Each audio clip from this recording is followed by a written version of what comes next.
I guess I'll have to ask, is it April yet? Hi there, it's Red Hornby here.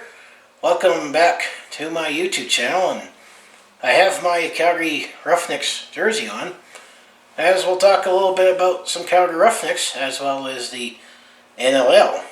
As you recall, the 2020 season did not conclude because of the ongoing global pandemic with COVID-19, where ultimately the rest of the regular season got cancelled, and ultimately there was no playoffs for the 2020 season. So I guess you could say virtue of that, the Calgary Roughnecks, my favorite NLL team, are still NLL defending champions. Didn't want to say it that way under these circumstances. However, the other question that is being raised right now, as well as many other professional sports in North America, is when are we going to get back playing in 2021? And usually around this time, last month I made my video going over the Calgary Roughnecks draft, which the draft always happens, third week of September, and just got caught up with off-season news with free agency and all that, so you can see that video to get caught up with what the Calgary Roughnecks did at the draft and player movement. However, here we are towards the end of October, Halloween going into November. That's usually when we start getting excited for the next NLL season. That after the draft, the schedules come out, but there has not been a schedule yet. But the NLL has figured out that they are planning on, which everything is all planning on and targeted, to start the 35th season in the weekend of April 9th to 11th. Hence why I opened up with, is it April yet? So that's definitely going to be a much, much later start to the 2021 season. Because usually there might be a preseason game that comes in November, and the season starts in December, and then goes on until April, and then have the playoffs go until late May, and it's an 18-game season. So I'll just pull out my press release that we got from the NLL that they were targeting the return to play on the weekend of April 9th to 11th for the 35th season of this incarnation of the National Lacrosse League, and it is the longest running and most successful professional lacrosse league in the world, may I add. But it's definitely a lot later.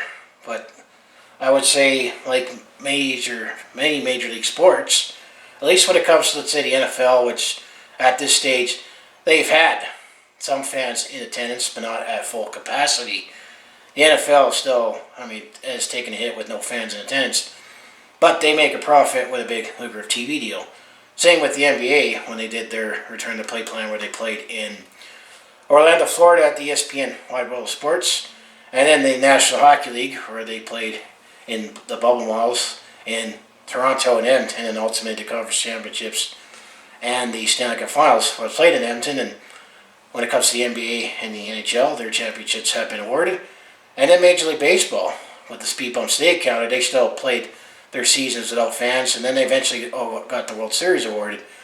But what I'm getting at with those other leagues is that they can afford to operate at this time without fans in attendance, but the NLL is one of these leagues that, just like the CFL, which I'll do a separate video on, updates that I got from the CFL, what they're planning on doing to celebrate the Grey Cup and looking at the 2021.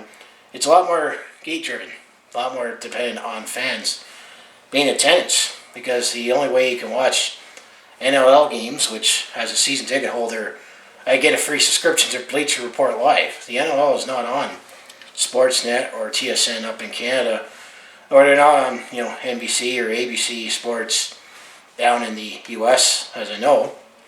That it's definitely a lot more dependent on fans, and that's where I would say they're trying to push it off as far as it can. Hopefully by then, maybe there'll be less restrictions with COVID as well.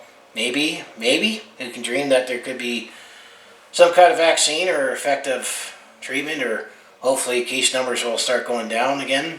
Now we're in the second wave as things are more open and getting more case numbers and active cases right now.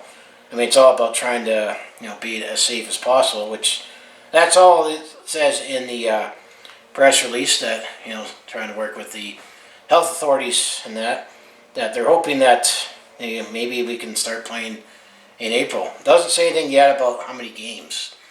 I would have to think it would be a reduced schedule, and maybe what could potentially happen is that you hear lots of ideas, especially with the NHL, as with the NLL. You have 13 teams in the league. The 14th team, the Fort Worth team, will not join until the 2022 season. But you got 5 teams in Canada and 8 teams in the U.S., and then you still got the border restriction with the border closer to essential travel between Canada and the U.S. That could we maybe see a reduced schedule where, let's say, the NHL has thrown out the idea of a Canadian division, that could the Calgary Roughnecks, for example, only play Canadian teams, and then have the West teams play the West and the East play only the East teams? That might probably be the scenario that we'll come up with. But there's no schedule yet to decide on what games that they'll be played or number of games. But they're not looking at returning to play until the weekend of April 9th to 11th. And then it also does say in this press release that on their current plan, teams will report to their individual training camps, some virtual and some in person, under strict guidelines in mid-March. So it's not going to be until mid-March that teams will gather to get started for this upcoming season, with all teams beginning play in April, the 9th to 11th weekend. The league's in the process of continuing to build out several scenarios which factor in current and long-term restrictions in municipalities both in the U.S. and Canada in regard to immigration and facility use. So that's where, that border closure, and you almost got to wonder, with especially the upcoming U.S. election, could that change depending on if there's a change in presidency about the border closure? I mean, right now it's still wise to keep it restricted travel, especially with cases rising everywhere again. And it definitely says that some cases are rising more, that you see Canada actually going down in the rankings, but yet the cases have been going up, and especially locally here where I am. But that's, at least it's some news, because there hasn't been much news with the NLL. I mean, it was March 12th when the season ended. Ultimately, that was when all Major League Sports was paused, and then it kept playing by ear, as I guess that's a term we use in the office, where we play it by ear about how things are evolving. And you could definitely tell by the many months it's been an evolving, fluid situation on this COVID. And now we're trying to keep the balance of, yes, it's still here, but we're trying to not shut everything down again. Because I still personally, maybe we try to contain it as best as we can, but we got people's lives and well-being and mental health at stake. And for me, it's definitely been hard to go through all this myself, and not having sports, but at least there is stuff happening. And then, of course, I will plan to get season tickets again whenever it's deemed safe, where fans are allowed to go to the game. And it depends on how many fans will be allowed at the game, or is it going to be a lottery system? But what do you think of the NLL's plan?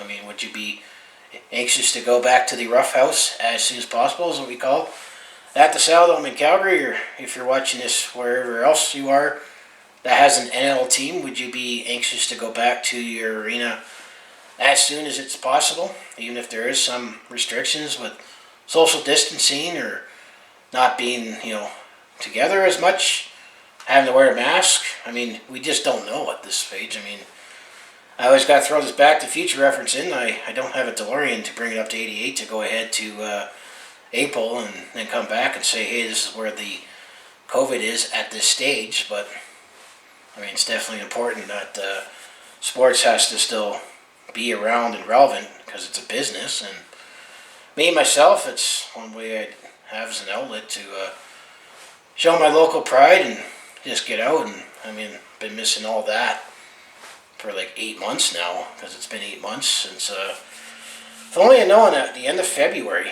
the last Roughnecks game was at. Of course, that was extra special, where if you look at my Calgary Roughnecks this month, it was interesting that there was still an event at the BMO Center. It was a home and garden show, I think, You know, remember back when those things happened?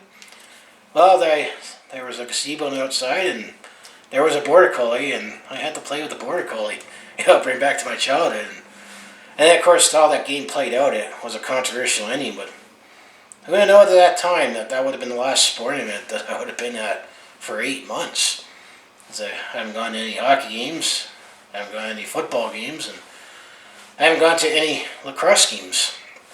But hopefully, maybe in April, I can at least go back to the Rough House and we'll salvage the 2021 season and still defend the championship and hopefully get back to normal in 2022. And that seems to be the case for all North American sports, is trying to salvage something for this upcoming season and then have some kind of a normal regular schedule for the 21-22 season.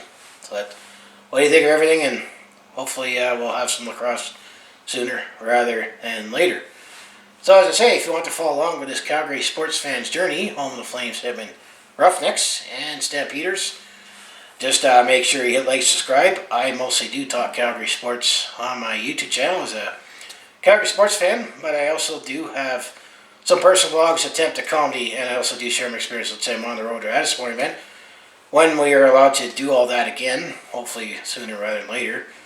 But if that all sounds like it'd be interesting to watch, do follow along with this Calgary sports fan's journey. You know what you need to do, just make sure you hit like, subscribe. I also have my other social media links down in the description below for other ways you can follow me. You know, maybe get any extra ways you can follow me or get any news on future videos that I plan to make.